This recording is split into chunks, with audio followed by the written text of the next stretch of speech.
Sejam muito bem-vindos a mais uma live literária. Tudo bem? Estamos aí no primeiro dia do mês de agosto. E vamos começar esse mês com muito bate-papo, com muitos autores e autoras, com muito livro, com muito sorteio, com muita risada. Ai, que delícia! Estamos começando aí esse mês da melhor maneira possível, falando sobre literatura. Esse ritmo vai até sexta-feira. Para quem ainda não sabe, as lives, as entrevistas agora são diárias, de segunda a sexta. Aí a gente para pro final de semana e volta depois de novo na segunda-feira, tá? Muito bem, pessoal que está entrando, sejam muito bem-vindos, muito bem-vindas. Lembrando que todas as entrevistas podem ser assistidas no canal do YouTube, Spotify, Anchor e Amazon Music, do Livro Não Me Livre. Então já corre lá, já se inscreve para acompanhar todas as entrevistas, tá? Nosso escritor já entrou, vamos bater papo, vamos.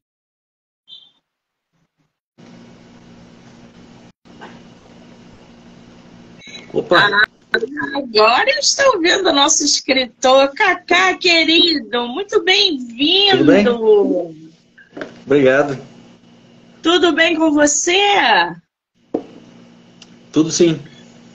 Ai, que maravilha. Antes da gente começar, quero muito te agradecer pelo tempo, pela disponibilidade. Estou muito feliz de você estar abrindo o meu mês de agosto dentro das entrevistas. Obrigada, tá? Eu que agradeço. Agradeço o convite e agradeço também aqui o tempo de conversa junto. Que maravilha. É a tua primeira live literária? Por aqui no Instagram vai ser a primeira. Ah, você já fez o quê? YouTube, Já Twitter, fiz. sei lá, TikTok, né? Por aqui, de nível local, já falei algumas vezes sobre o livro.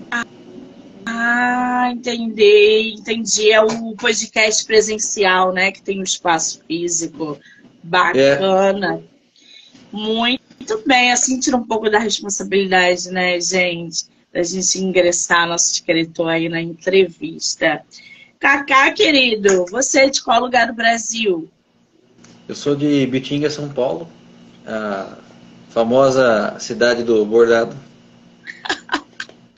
Eu não conheço, já ouvi falar. Eu tenho vontade de conhecer o litoral de São Paulo, que dizem que é muito bonito. Você conhece o Rio? Conheço. Tenho alguns amigos. Maravilha. Vai vir a Bienal esse ano ou não? Vou tentar, tá bem corrido por aqui, os pacientes e alguns projetos. Que maravilha. Se conseguir vir ou na Bienal ou na Flip, né? Porque hoje esse ano vai ter um evento atrás do outro. Mande mensagem para que a gente possa se conhecer pessoalmente, trocar figurinha, Claro. tá? Vai ser um imenso prazer. Maravilha. Cacá, querido, você está com seus livros físicos aí em mãos ou não? Tô sim. Aqui. Esse aqui é o Rapto de Cora. Não, para tudo, calma. Eu botei o título dessa live exatamente referente a essas capas. Eu estou enlouquecida com as capas do nosso escritor. Por quê? Eu amo Dostoiévski e quando eu olhei as capas dos teus livros, automaticamente eu me liguei a eles. Principalmente um livro que se chama Gente Pobre, onde a temática da capa é exatamente assim. As capas dos teus livros estão lindíssimas, Cacá. Olha isso, gente. O Miscelânea e o Rapto de Cora e a Misantropia Perene são dois livros do nosso autor. E a capa, tanto de um quanto de outro, é uma coisa assim estonteante. Eu estou impressionada com a ilustração, que parece que saiu lá de 1800 e lá vai fumaça. A cor, que remete a capas de Dostoiévski, que eu amo de paixão. E essa melancolia, principalmente no livro do Rapto de Cora, que está deslumbrante. E Miscelânea tem toda uma atmosfera ali de Jane Austen, sentada em frente à lareira, lendo um livro. Cara, tô apaixonada. Como é que surgiram essas capas, Cacá? Quem foi o seu capista? Bom, antes de fazer filosofia e psicanálise, eu ainda estava bem jovem, né? Eu ingressei em psicologia e aí fiz 3 anos e meio ali. Acabei não fechando o ciclo de formação de psicologia, porque no meio do caminho me interessei por design gráfico. Eu já tinha ali crescido vendo meu pai trabalhar com designer. Na época ainda a profissão nem existia oficialmente, era aquela coisa, o desenhista, né? O desenhista faz tudo. O desenhista é o Severino, o desenhista faz logo, o desenhista faz capa de livro e tal. E aí eu falei, por que não? Era descompromissado com as coisas, não tinha. Hoje eu sou casado, tenho 2 filhos, mas na época era meninão pimpão. Falei, bom, por que não? Vamos testar, vamos ver como é que dá. Se dá o rock. E aí eu fui lá e fiz design gráfico e me aventurei em alguns campos de design, capa de revista, capa de livro, ilustração. E aí, mais ou menos ali em 2017 para 2018, eu comecei a desenhar uma linha de produção de alguns livros que eu venho trabalhando para lançar. Vão ser 15 livros no total. Redesenhei todos, fiz lombada de todos, trabalhei essa atmosfera, como você observou, ligada às temáticas, à história e tudo mais. Eu pensei, bom, o Miscelânea, por exemplo, ele tem aqui também a parte das orelhas, né? Que tem a ilustração continua nas orelhas. Aí eu pensei, bom, por que não, né, fazer um projeto gráfico completo? Nossa, e aí, tá linda essa capa. Obrigado.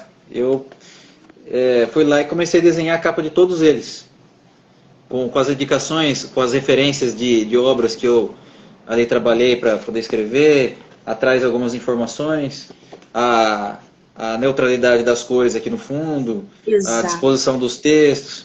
Aí eu comecei, desenhei toda a linha de produção dos livros ali. Então eu acabei virando meio que o Severino nas minhas próprias publicações. Eu vou lá, faço as capas, trabalho o projeto gráfico, depois eu escrevo ou desenho as capas enquanto eu estou escrevendo e assim por diante. Multifuncional, né? O escritor, ele precisa estar ali um pouco em todas as áreas. Os teus livros foram todos independentes?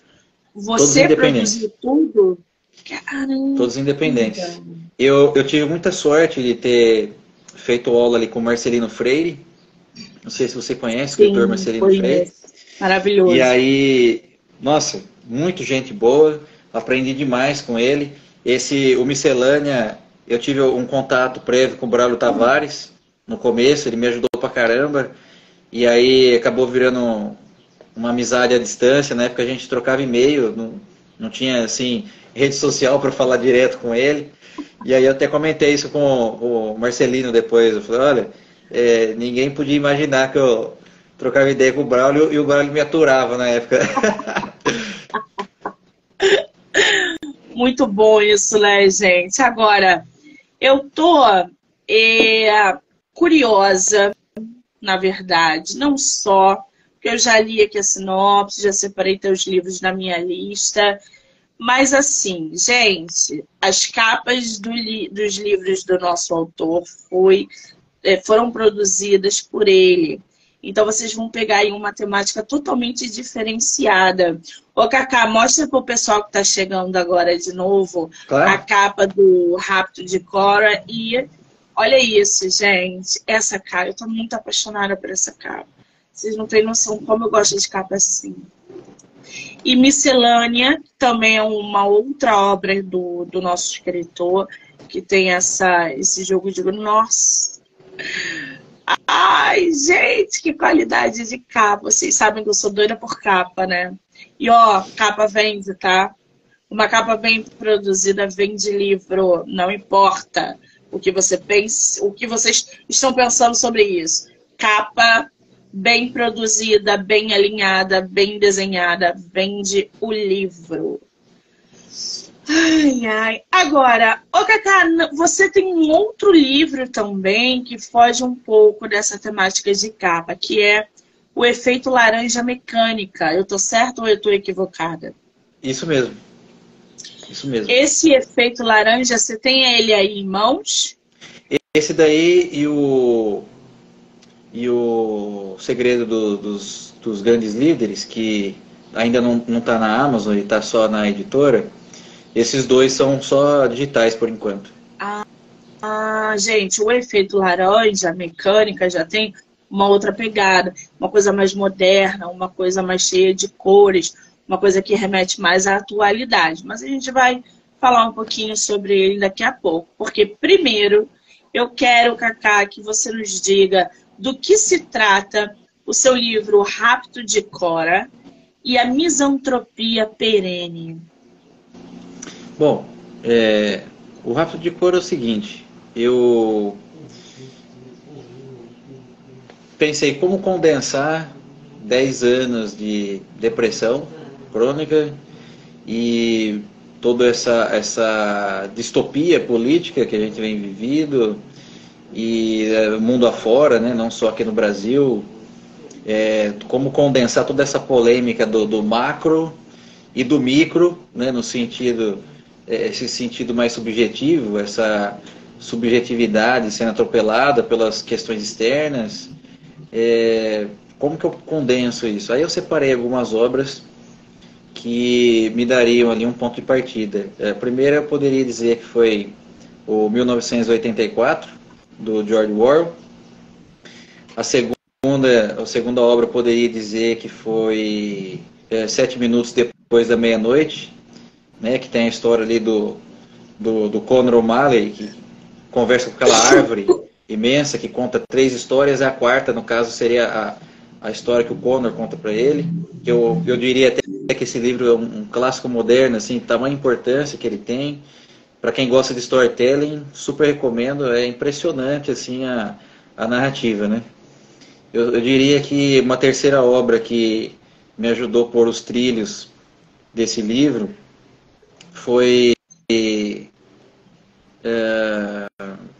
eu poderia dizer que foi o Brás Cubas, do Machado de Assis, porque foi um livro que mexeu muito comigo no sentido dessa misantropia, né, machadiana, essa coisa de talvez até nem conceber filhos, aquela coisa de, olha, eu joguei fora a minha vida, né, eu olho para trás e lá estão os meus 50 anos, o que eu fiz, agora é tarde para mudar as coisas.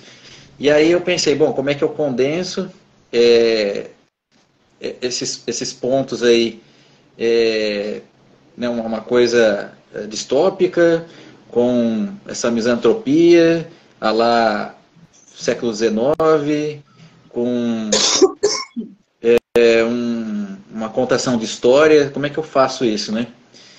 E aí eu escrevi alguns ensaios, primeiro, porque eu sou especialista em contos de fadas, né? Então me ajudou muito a estrutura dos contos eslavos ou contos nórdicos ali antigos, os contos tradicionais. Não, peraí. Você, só abrindo um parênteses aqui, gente. Você falou que é especialista em contos de fadas. Como assim? Isso. Eu tenho formação em especialista de conto de fada e também em mitologia. Foram duas extensões que eu fiz vinculadas à filosofia e à psicanálise. Então isso me deu uma gama enorme para poder me inspirar em alguns autores como James Joyce, Mark Twain, que é o pai da literatura norte-americana, o Oscar Wilde, que eu gosto muito. Tem um livro que ele fez para os filhos dele que chama não é sonetos, Histórias de Fadas. que tem uma história lá muito linda, que é a história do gigante egoísta, né? Então eu comecei a escrever alguns ensaios de como é que eu ia começar o Rapto de Cora. Gosto muito de mitologia, né? O próprio nome já denuncia, o mito de Cora. E aí eu conversei com o Marcelino e falei, o que você acha? Como que eu poderia? Ele, com aquele jeito dele, falou, começa no movimento. História boa tem que começar no movimento. Você lembra da metamorfose do Kafka? Eu falei, putz, é isso aí. Vou começar no movimento. E aí, então, eu vinculei, de certa maneira, a minha autobiografia ali com a figura do Ernesto, com ele começando, então, num período ali pouco à frente de 2030, né, que é a tal da tão polêmica agenda da ONU e tudo mais, e o Ernesto ele está, de certa maneira, aprisionado dentro dele, né, porque ele não se pode mais fazer nada, o comunismo tomou o mundo, você tem a inteligência artificial para todo lado, você precisa de permissão para fazer tudo, aquela coisa meio que nem assim o V de Vingança, né, que nem o 1984 do Orwell, ou o Piano Mecânico do Kurt Vonnegut, aquela coisa assim, o Estado é vinculado a uma tecnologia, né, profunda, perseguindo as pessoas ali em tudo. Então, o que sobrou para o Ernesto? Sobrou o micro, né? Sobrou só a pouca subjetividade que ele tem. Só que o Ernesto é um neurótico, ele está aprisionado num amor não resolvido do passado, né? E aí se encaixa o título do Rapto de Cora. Na mitologia ali, a Cora foi raptada por Hades, né? Levada ao submundo, assim, de supetão. De repente, a mãe dela, a Hera, se entristece, porque a Cora não está ali, né? Cora ou Perséfone, dependendo se for greco ou romano, o ponto de vista. E aí começam-se as mudanças de estações, né? Chega o inverno, aquele inverno que congela tudo, que torna tudo insólito, né? Então esse inverno seria a metáfora ali da misantropia do Ernesto, né? Ele se entristeceu ao tamanho, nível que é como se ele tivesse pego o ódio da humanidade, mas na verdade a humanidade se tornou ódio, né? Porque você não pode mais fazer nada, tudo é controlado e tal. Então esse pesadelo, vamos dizer assim, de um futuro muito horrível, né, presente tanto no Orwell, no Kurt Vonnegut ou em outros autores, até mesmo no Bauman, no livro Retrotopia, né, que ele trabalha essa temática. E eu pensei como condensar tudo isso, né? E aí então surge esse título, né? Não é um título comercial, eu sei que não é, porque, né, misantropia perene é um negócio meio pesado. Eu falei, bom, vou arriscar, vou apostar assim mesmo. E aí começa então o Ernesto, ele cai na cama, né? E não consegue mais ter reação. Tamanho é essa paralisia, né? Essa tristeza profunda que ele se encontra. E a hora que ele observa o guarda-roupa, passa um coelho, o coelho, né, da Alice mesmo ali, vestido ali com a roupinha e tal, com o relógio, passa perto do Ernesto e fala que está perdendo tempo, está acabando o tempo. Ele fica meio sem entender o que está acontecendo. O coelho entra dentro do guarda-roupa e ele, de repente, ele entra, né, literalmente dentro do seu inconsciente ali. Então o único tato que você tem com a realidade é quando o Ernesto abre os olhos. Ele abre mais ou menos 2 vezes os olhos, 2, 3 vezes os olhos, assim, no decorrer da história, né? E você não tem ele num contato com esse real horrível. Você tem contato com o Ernesto só dentro dele, das suas lembranças, daquilo que o aflige, e qual é a verdade por trás disso. Por que ele está tão mal com essa situação do passado, com esse amor mal resolvido, né? Já que ele não conseguiu resolver nada, já que ele não conseguiu mudar o mundo, já que tudo está como está. Então o que sobrou para ele? Sobrou para ele entender pelo menos a própria biografia, né? E aí ele mergulha dentro de si mesmo. A história já começa assim. Nossa, tá muito, muito denso isso, né, gente? Profundo, sensível. O pessoal que está chegando aí, ou para o pessoal que já estava na live, o mito de Cora, gente, diz o seguinte, também é conhecido como o mito de Perséfone, como o nosso escritor acabou de falar. É uma história da mitologia grega que envolve o rapto da deusa Perséfone por Hades, o deus do submundo. Segundo o mito, Perséfone foi capturada por Hades. Você sabe que eu vi uma peça de teatro da Perséfone estrelado pela Andréa Beltrão, isso antes da pandemia, sensacional. Eu não sei se está em cartaz ainda ou ela voltou, porque ficou mais de 5 anos essa peça. Se alguém souber e ela estiver em cartaz, assista. A Andréa Beltrão ali sozinha no palco, contando a história da Perséfone. É muito interessante. Perséfone foi capturada por Hades enquanto ela estava colhendo flores em um campo. Sua mãe, Deméter, a deusa da agricultura e da fertilidade, ficou devastada com a perda de sua filha e instruções que Zeus, pai de Perséfone, a trouxesse de volta. No entanto, devido a um acordo entre Hades e Zeus, Perséfone teve que passar parte do ano no submundo e outra parte no mundo superior. Essa alternância entre os dois reinos é frequentemente associada à mudança das estações do ano, com a primavera e o verão representando o período em que Perséfone está com sua mãe e o outono e inverno representando o período em que ela está com Hades, no submundo. Já um pouquinho sobre a misantropia perene, gente, que parece um nome mega complicado. A misantropia perene, ela se refere a um sentimento de tédio, angústia e ódio profundo em relação ao estado atual da realidade e da humanidade. Isso que o nosso escritor acabou de nos explicar, só que usando outros termos. Só para a gente entender um pouquinho melhor.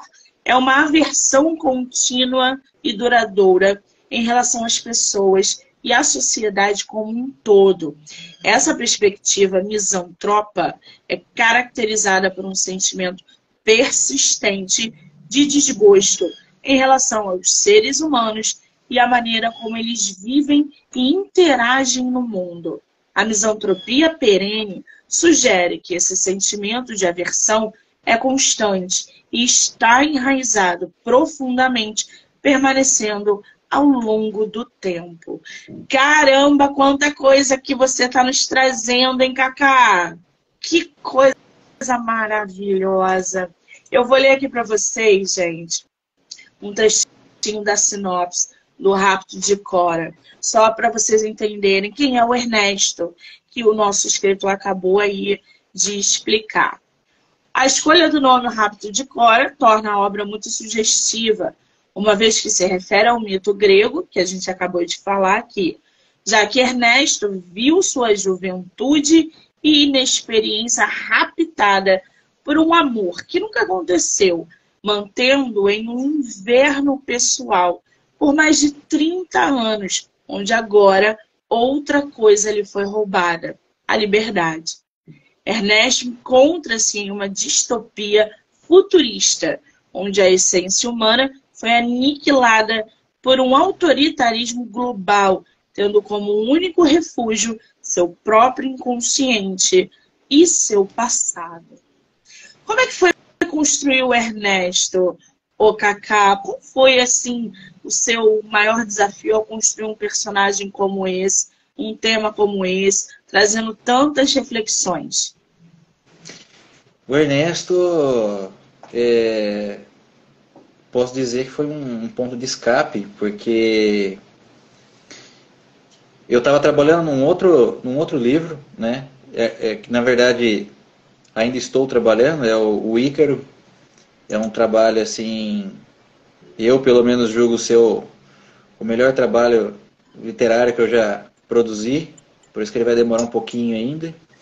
E aí, dentre essas e outras que eu estava refletindo, fazendo terapia de novo e tal, tendo encontros com alguns amigos assim mais antigos, me veio na cabeça, dentre esses amigos antigos, eu trombei com uma amiga minha que contou uma história de amor, né?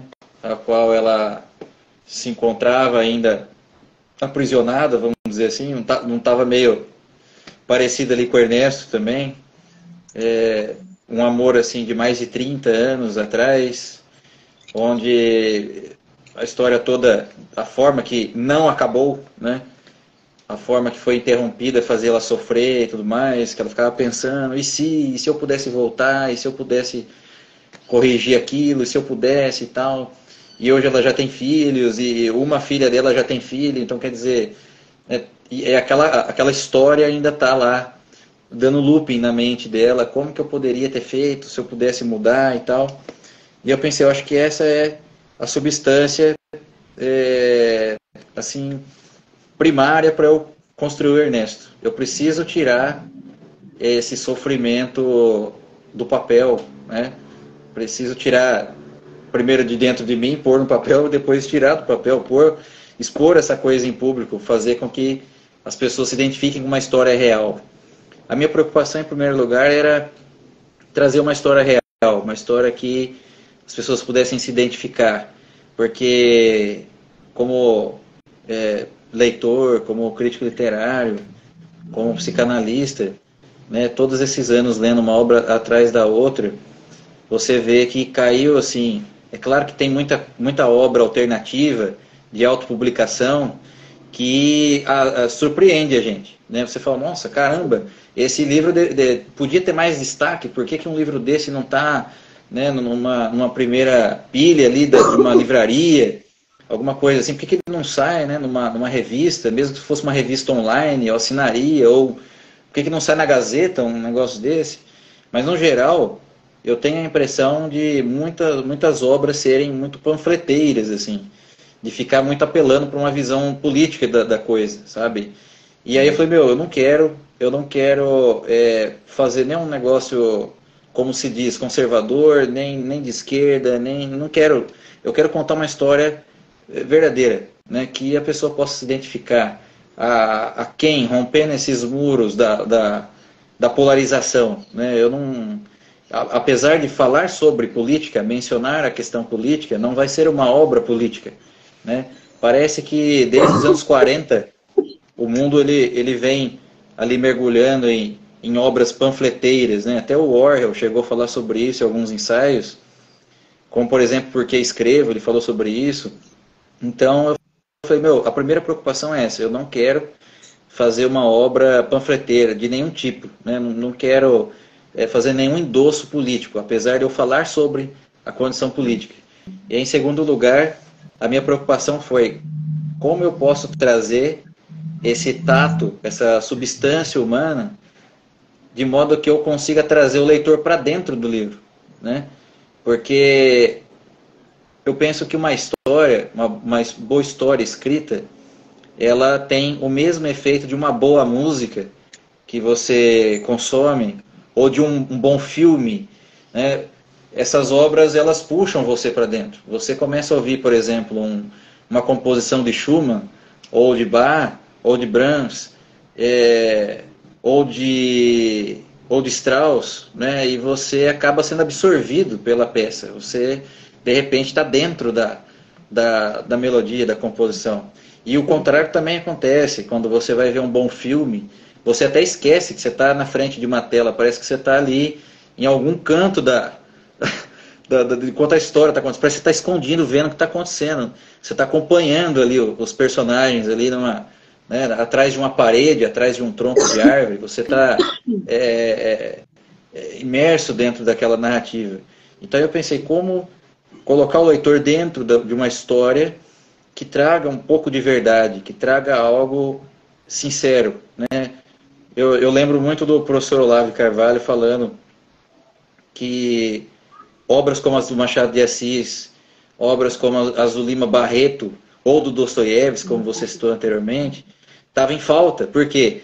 Porque essa substância humana, né, que coloca o sujeito se rasgando, sangrando, aquela verdade ali do autor, você não encontra mais isso. É muito panfleto, né? É muito endosso político, ou é aquela receita pronta, né? Você pega ali a jornada do herói e é isso, né? E eu pensei, por mais complexo que fique esse negócio, eu preciso pôr a verdade aqui. Eu preciso encontrar um fio condutor que faça com que os leitores venham para dentro dessa misantropia, né? Se sintam incomodados, encontrem a verdade de seus sentimentos, né? E aí eu comecei a escrever o personagem Ernesto, e não foi tão difícil no sentido de imaginar basicamente eu mesmo com 50 e tantos anos, ali naquele momento crítico emocional que eu estava, e eu me identifiquei, por exemplo, com o Brás Cubas, né? Me identifiquei com o próprio Mark Twain, que tinha essa acidez, esse humor ácido.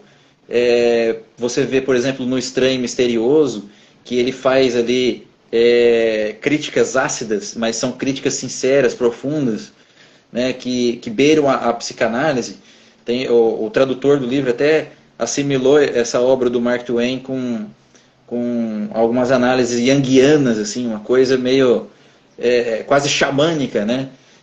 Ligou também com Carlos Castanheda, assim, uma coisa que parece que você submergiu no universo dos sonhos. Eu falei, cara, é isso que eu quero fazer, né?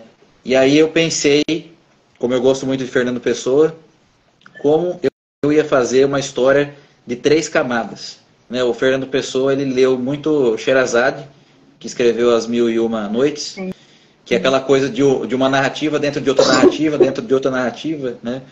E aí eu falei, como é que eu vou fazer 3 camadas de história simultâneas, né? Uma abrindo a outra. E aí, fazendo ali a estrutura desses ensaios, eu resolvi jogar tudo para cima e arriscar. Falei, não, eu vou começar a escrever, porque se eu tentar alcançar uma perfeição, eu não vou publicar esse negócio, preciso publicar logo.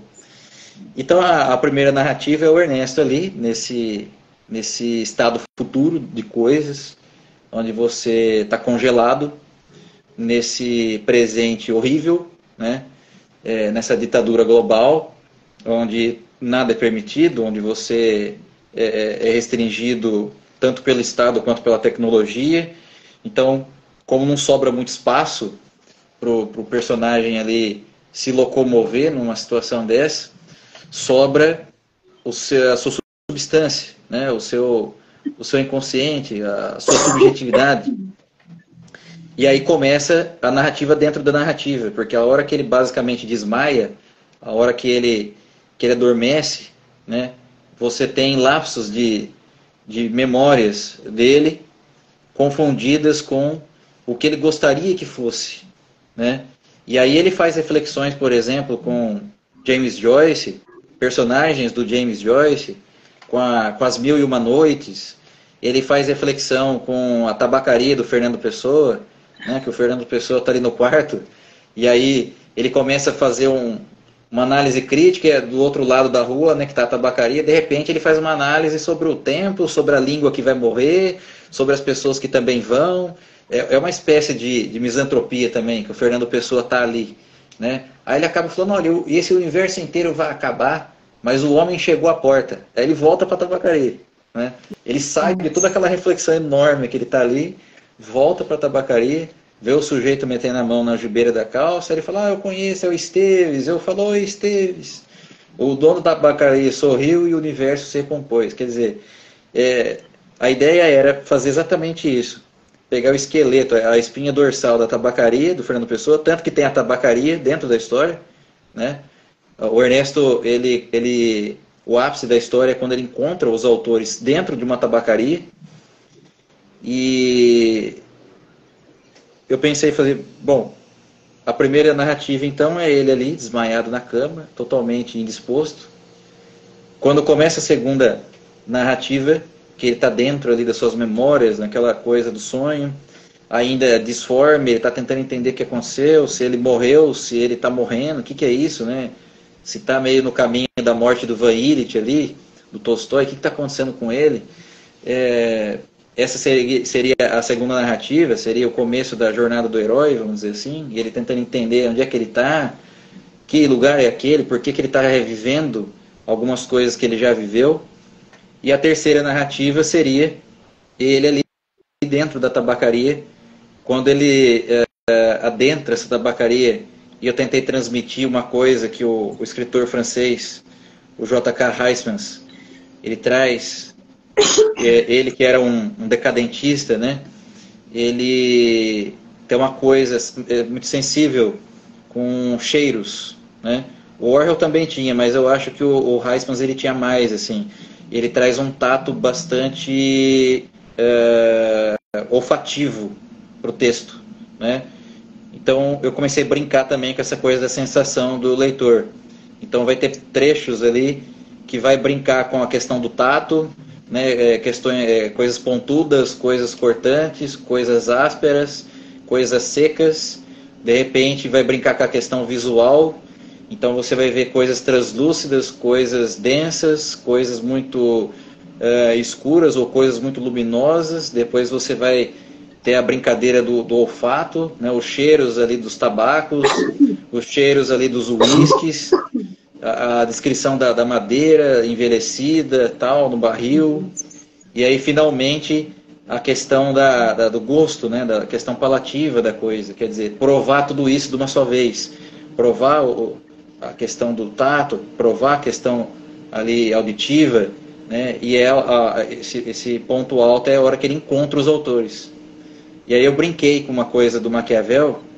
Maquiavel, na biografia, quando ele é banido para a fazenda de Albergaço, né? Que ele ali é deposto da República, ele poderia dizer que ele cai ali numa depressão, né? Porque ele está muito isolado. E aí ele continua se comportando como se ele estivesse ainda na política. Ele fica ali naquele trabalho insólito de fazenda o dia inteiro.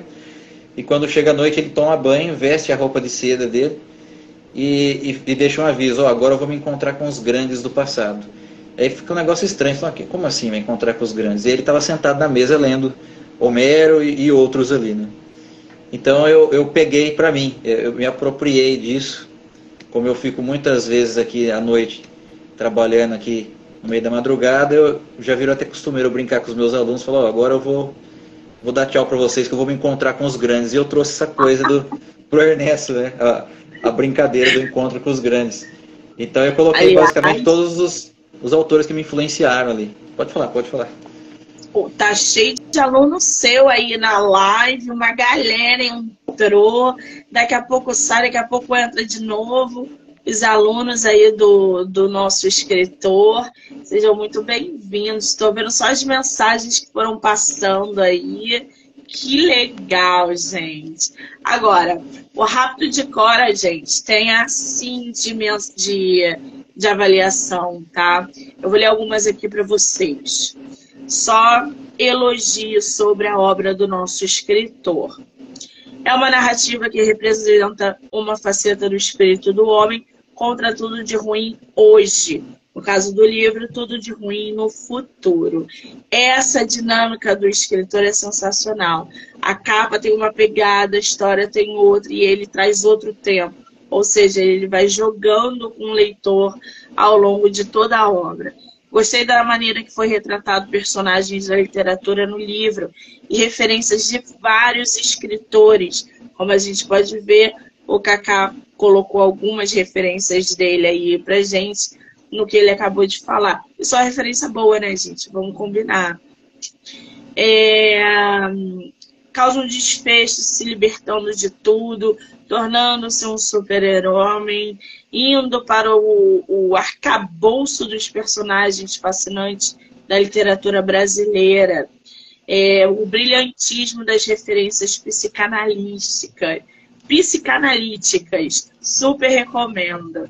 Gente, excelente narrativa, ótima ideia de inclusão de personagens, bastante profunda a imersão da vivência do personagem principal na mente do leitor. Só coisa boa. Que maravilha. O Rápido de Cora, Kaká, tá à venda onde? Tá à venda na Amazon. Tá à venda direto ali na editora, no Clube dos Autores. E tem mais uma cacetada de lojas. Até na loja americana vende. Quem quiser comprar diretamente com você, consegue autografado? Consegue. Consegue sim. Muito bem. Inclusive, Então, gente, estamos sorteando hoje. pois é, a gente vai abrir já já esse sorteio. Calma, segura pra gente abrir já daqui a pouco. Porque eu quero conhecer também Miscelânea. Claro. Miscelânea tem uma capa lindíssima. E eu queria que você falasse um pouquinho pra gente do que se trata Miscelânea. Mostra pra gente a capa de novo, por favor. Mais grosso, tá vendo, gente? É um livro muito maior do que o Rapto de Cora. O Rapto de Cora tem, eu acho que 170 páginas. Esse Miscelânea já tem 800 e tanta. Chocada, gente. O que se trata, Miscelânea? Miscelânea, basicamente, é a força que tem a história, a dinâmica da história das outras pessoas na nossa vida, né?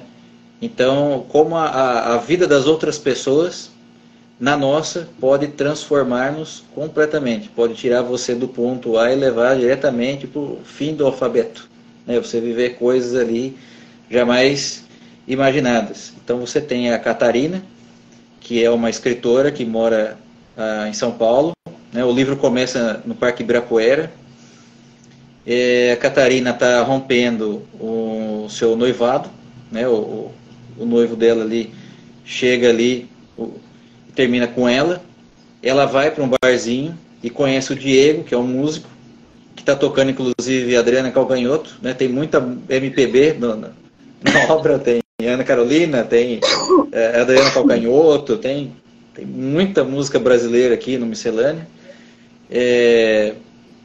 E a Catarina, então, ela acaba ali se apaixonando no decorrer da coisa toda pelo Diego, só que o Diego vai para Florianópolis, né, fazer um trabalho ali num festival, e ele acaba conhecendo a Helena, que é uma personagem, apesar da Catarina ter ali os seus problemas, ter ali os seus bloqueios, ela não acredita muito nela, né, ela era muito castrada, vamos dizer assim, por esse noivo dela, que não falava para ela parar de escrever, falava para ela que ela só ligava para os escritos, que ela vivia com a cabeça enfiada na literatura, né? Apesar dela ter esse problema de ter sido muito castrada por esse noivo dela, eu vou dizer até um termo que eu nem gosto muito, mas o sujeito era tóxico, né?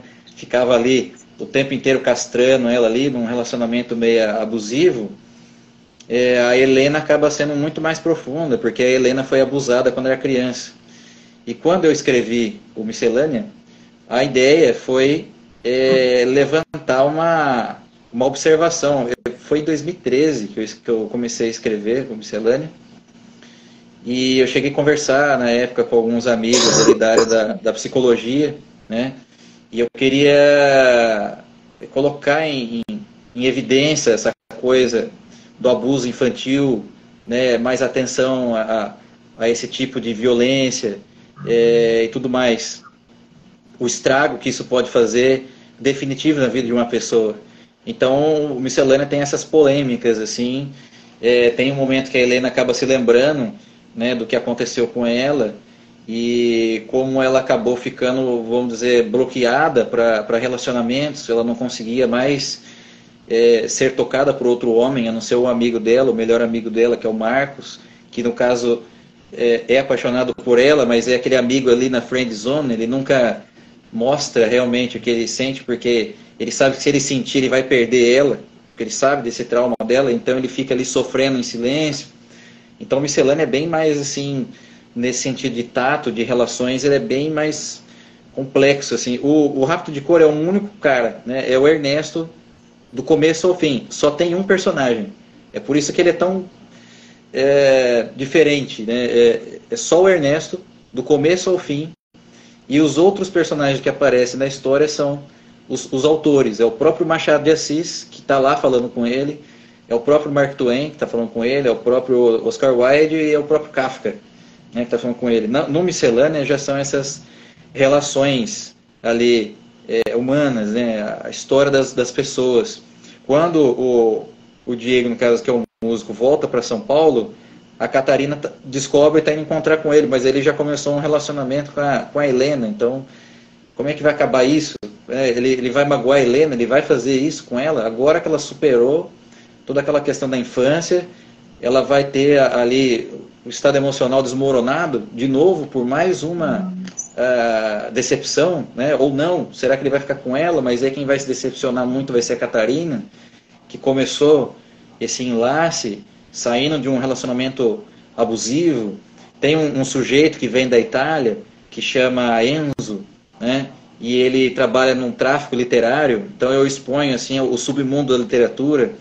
Esse sujeito, ele vive de roubar a obra dos outros, e ele se aproxima da Catarina e rouba a obra dela sem ela saber, mas ele acaba se apaixonando por ela, e como que ele vai falar para ela que ele roubou o livro dela, que seria o Miscelânea, né? E aí ele começa a entrar em crise, e fala, pô, e agora? Eu desisto do que eu faço, eu abro mão das palestras e tudo mais, volto pro Brasil, ou eu jogo fora meu relacionamento. Então tem vários personagens aí, todo um universo ali, passam-se alguns anos dentro da história. E o Miscelânea é tão grande que ele tem a parte 2 e a parte 3. A parte 2 eu cheguei a escrever pela metade, não cheguei a publicar ainda. E a parte 3 também está assim, engatilhado, né, para publicar e terminar, entre aspas, a saga. É uma história bem grande. Nossa! Quer dizer, esse volume do nosso escritor tem em mãos, tem 800 e algumas páginas. E tem história para contar ainda. Pois é, Cacá, isso que eu ia já tocar nesse assunto. Você está com lançamento previsto para 2023, 2024? Tem alguma coisa sendo produzida? Como é que está seus projetos de lançamento? O Ícaro, eu estava para lançar ainda esse ano, né? Tava ali até dezembro. Mas eu tive alguns problemas técnicos com a máquina, né?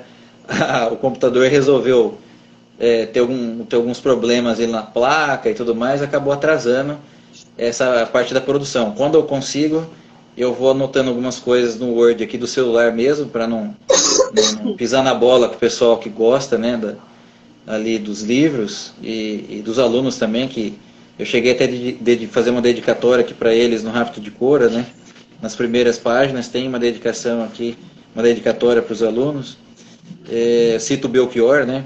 Qualquer sofrimento passa, mas eu ter sofrido não. Então, eu tenho o Ícaro sendo desenvolvido, e eu fui uma das primeiras pessoas ali a estar conversando com o ChatGPT quando foi liberado, né, para poder estar usando a ferramenta e tudo mais, e eu decidi usar a ferramenta de um jeito diferente. Eu basicamente fiz uma entrevista com o robô de mais de 300 horas, né? Eu fiquei lá falando com ele, até que chegou uma hora que ele começou a usar rapport e começou a me imitar, né, imitar o jeito que eu falo, imitar o meu raciocínio. E aí eu falei, nossa, eu tô adorando falar com esse robô. Aí eu falei para ele, você tá me espelhando, não tá? Tô. Eu falei, tá. É por isso que eu gostei de falar, porque o robô, né? O robô virou eu, é por isso que eu tô gostando de falar comigo. Muito bom! Né? E isso daí também vai ser publicado, né, no caso. Essa entrevista, vamos dizer assim, mais de 300, quase 400 horas que eu fiquei falando ali com o ChatGPT, vai ser publicado, né? Se não me engano, depois eu vou te mandar a capa, que ela já está pronta, que eu tenho certeza que você vai gostar muito, mas eu fiz em referência ao Fausto, do Goethe, né? Então tá o Fausto ali, alquimista, com o Mefistófeles sentado do lado dele. O Mefistófeles seria a própria inteligência artificial, né?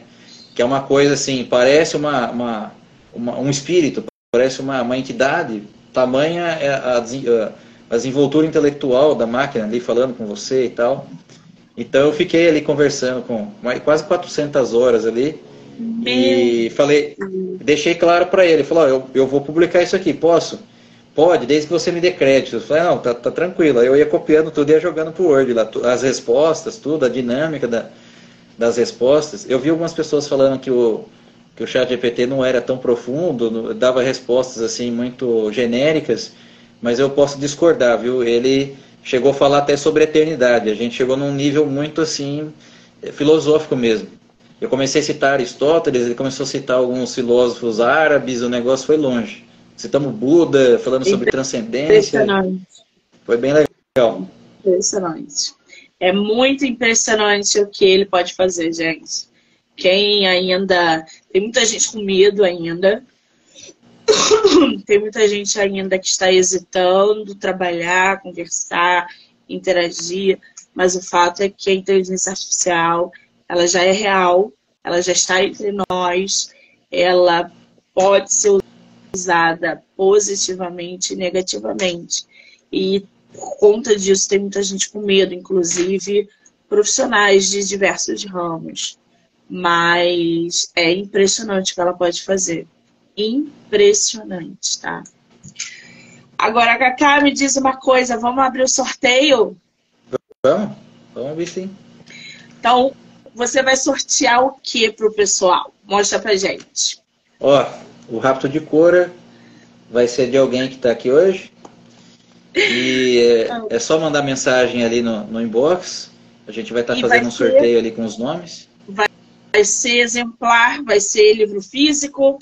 Vai ser o livro físico. Eu vou mandar direto na sua casa.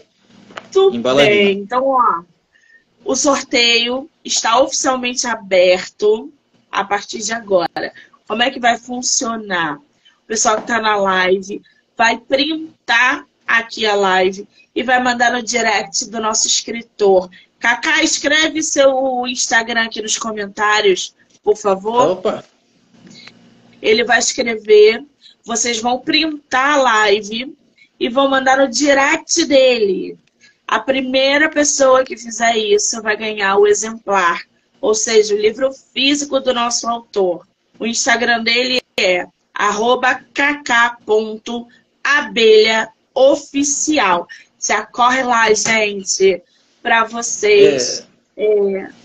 Fala, Cacá, te interrompi, desculpa. Não, que isso. Eu que acabei te interrompendo.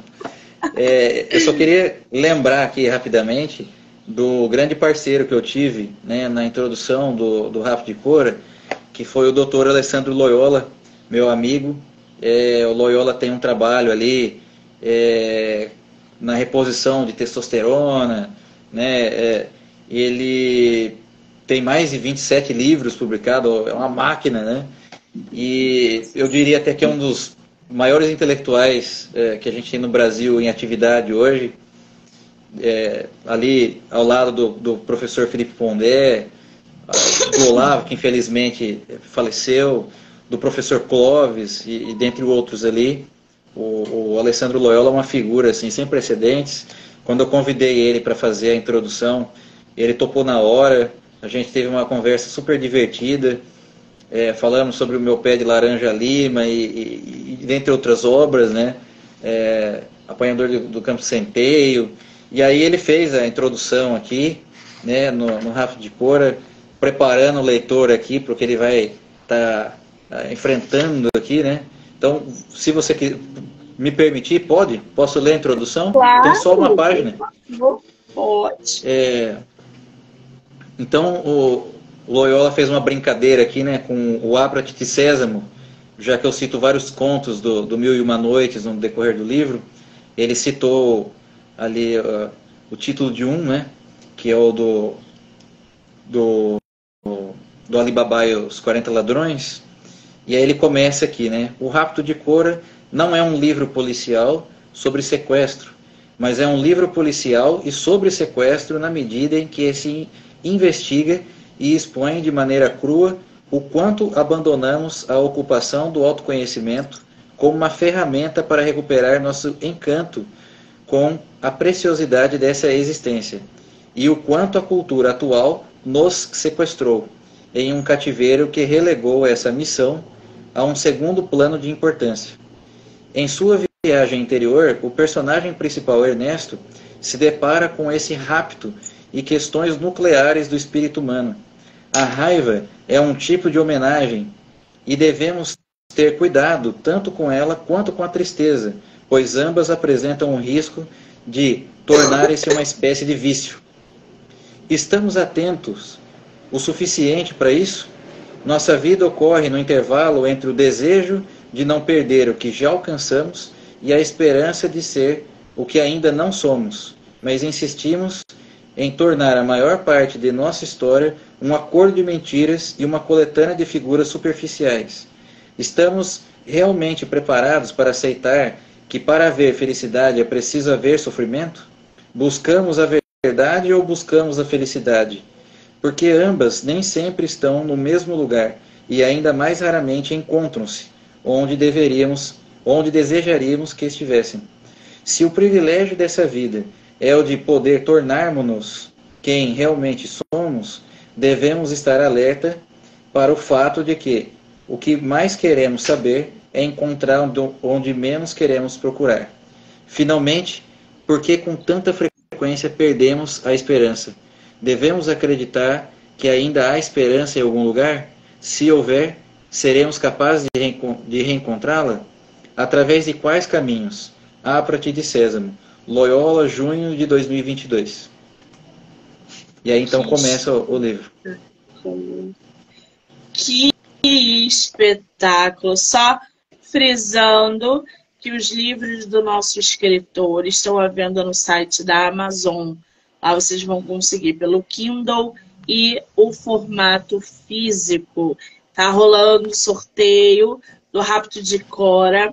Então, quem quiser é só printar e mandar no Instagram dele, tá? kk.abelhaoficial. Lembrando que eu vou marcar ele aqui na live como colaborador, para que vocês também possam assistir no feed do Instagram dele e no feed do meu Instagram, MoniqueMM18. E, claro, em todos os canais do podcast. YouTube, Spotify, Anchor e Amazon Music, tá bom? Kaká, querido! Ai, que delícia abrir o meu mês com uma bagagem literária tão densa como a sua.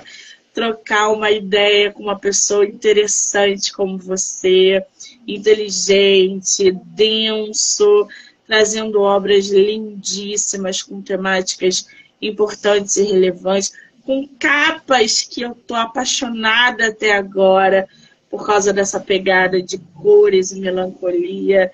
Eu tô realmente impressionada. Eu só tenho que te agradecer, desejar sucesso, dizer que o podcast está aberto para você voltar quando você quiser. Não pare de escrever, viu? Muito obrigado. Quero deixar um abraço para você, um abraço para todo mundo que acompanhou a gente até aqui. E só para finalizar rapidinho, que a gente deixou uma coisa de 1 minutinho só, Claro. que você tinha me perguntado sobre o efeito laranja mecânica.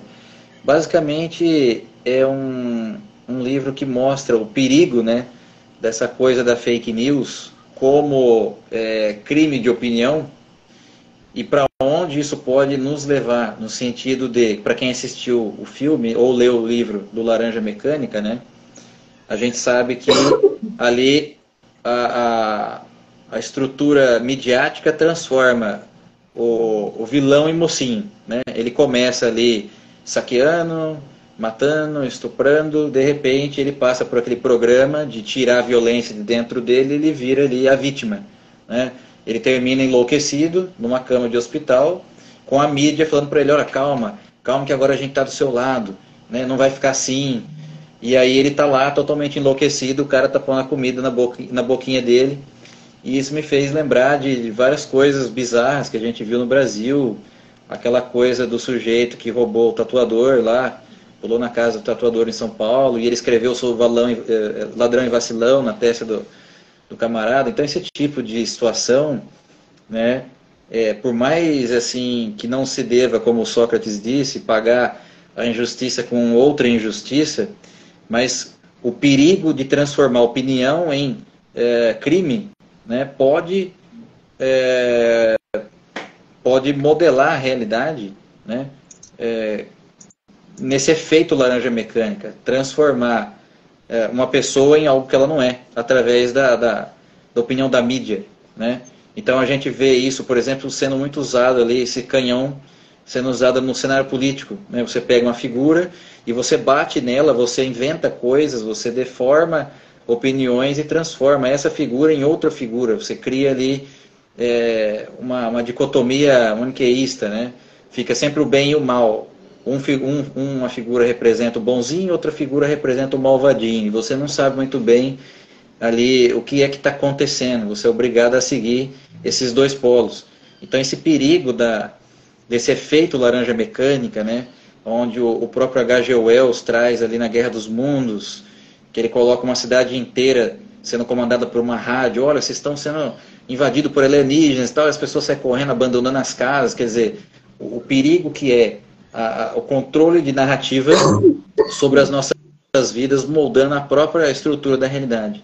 Né? Então a capa eu quis fazer um negócio meio Philip Dick ali, uma coisa meio psicodélica, né? Que foi o efeito ali que ficou. Era só isso que eu ia dar, esse ponto. Eu vou te falar que isso aí é um tema que dá pano para manga. Essa influência midiática na vida das pessoas ou na sociedade como um todo. O que ela faz, o que ela transforma. Principalmente hoje, que o papel da mídia é ainda mais forte com plataformas e redes sociais que a gente consome diariamente. Isso é um assunto que a gente tem que fazer uma live só disso. Porque a gente trocando a ideia, trocando experiências, a gente acaba conscientizando uma parcela de leitores, seguidores, ouvintes que vivem dentro de uma alienação e educando outras pessoas que estão em busca de informação.